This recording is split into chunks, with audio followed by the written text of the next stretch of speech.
This is Alan Bush with the Daily Financial Forecast for Tuesday, June 13th. Starting out with the stock index futures, we are seeing prices higher today. Also, there was some pressure in the NASDAQ over the last couple of days. Some analysts indicating that the NASDAQ had advanced too high, too quickly. But when you think about it, that in itself is really not a sell signal when a market advances. And that seems to be what the main logic was.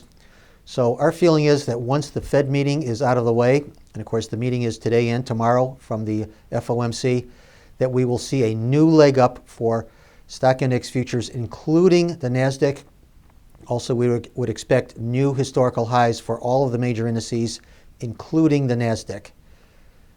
Moving over to the currencies, seeing the dollar index under a little pressure today, even though the Fed is likely to raise interest rates at the conclusion of the two-day Fed meeting. In fact, there's a 99% probability that the Fed will raise by 25 basis points, according to the financial futures markets. So that in itself is a sign of weakness for the dollar not to perform well on anticipated bullish news. Also, the euro currency trading higher, and we would expect that that will be a trend that continues. So look for lower in the dollar, higher in the euro currency. Interest rate markets under some pressure at the long end. Some of this can be linked to the likelihood that the Fed will raise tomorrow.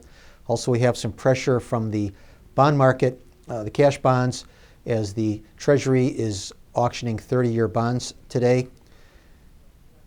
Moving over to the precious metals, gold under some pressure as flight to quality longs are being liquidated.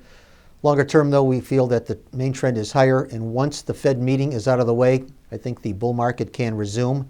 I think we can see then a move higher, including new highs for the move, and that would be above the most recent $1,300 resistance level.